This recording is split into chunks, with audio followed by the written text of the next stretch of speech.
This video is extraordinary, out of the ordinary for me, but there is, has been for a week now, one of the YouTubers that I have followed for some time. Found it very interesting, entertaining, and learned a lot from him. Hobo Shoestring. Hobo Shoestring. Very interesting fellow. Yes, he's had a colorful past, as I say, with substance abuse. I understand it's been a long time since he had an issue with that. I just watched a video looking for updates because I'm not where he is, and I'm simply a voyeur to this. I'm simply on the outside looking in, even though my heart is, because I feel connected to this man because I watched his videos. He's had a lot of medical issues. There's at least one YouTuber out there just insisting that Shoestring had a relapse into drugs, and he just insisted because he experienced that in his life, blah, blah, blah. I responded to him in the comments, but I'm going to respond with this video, and I'm not going to call this guy's name out. I don't do that, but December, I lost a friend of mine to a brain tumor. He's like me. He was an older fella, 66 when he died, December the 7th of last year. There were things going on in his life that were just totally, something wasn't working right. One of the things was a vision. He started having vision problems to the point to where he refused to drive his own vehicle because of the vision problems. He did something that he was too smart to do, and I'm not going to go into that in detail, but you know, when it happened, it's like, are you on drugs? Well, I do know he does drugs, or he did drugs, because he smoked pot daily, and he drank almost daily. I'm not going to label him alcoholic, because when he got sick and ended up in the hospital and in a nursing home and whatnot, he didn't have any withdrawal symptoms from it.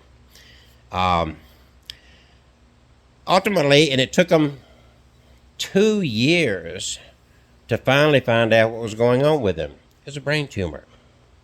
All the symptoms that people are suggesting that his family and viewers saw with Shoestring could have been a drug relapse, sure, but it could also have been a brain tumor. I have a late wife that died from a brain tumor. It changes them. Speech can be slurred. It could be diabetes, sugar level. Didn't take care of himself. I don't know. It can also be a stroke.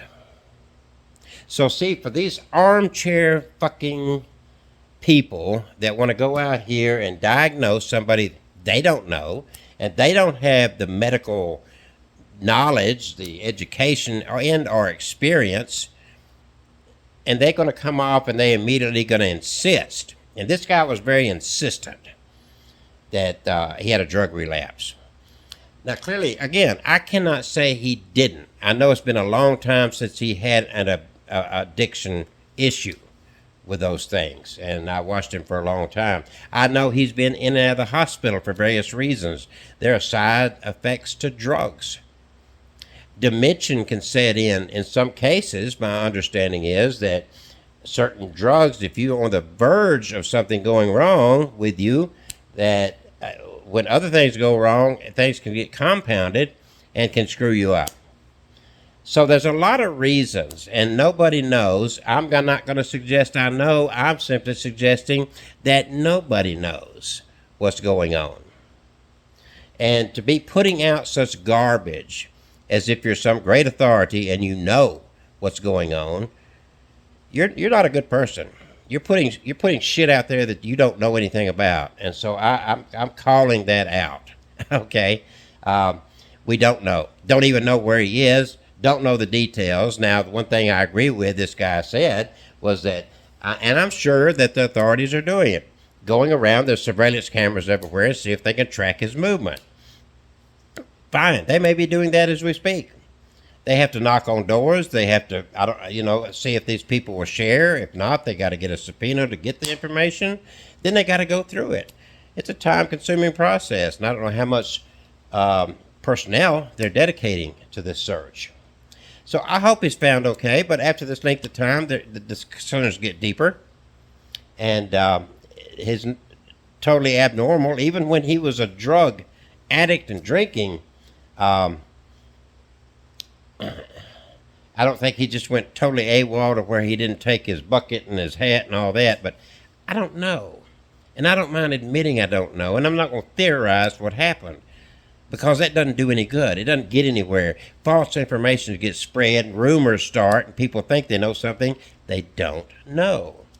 And at this point, you're not going to know what the search parties know. You're not going to know until after the fact. So all this speculation and guessing, there's one thing we know, is at this point, nobody seemingly knows where he is. At this point, he left his apartment and left everything of his, including his drugs and everything else, in his apartment. We don't know what took place from there. And as far as publicly, I haven't seen anybody that does know. I'm not going to make a theory on it. I'm not going to guess on it, because hopefully we'll find out soon enough.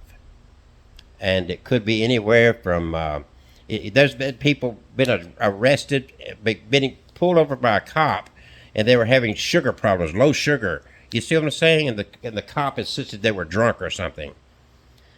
So don't be making assumptions, please. You're not doing any good for the family. You're not doing any good for the people that are boots on the ground searching for Shoestring.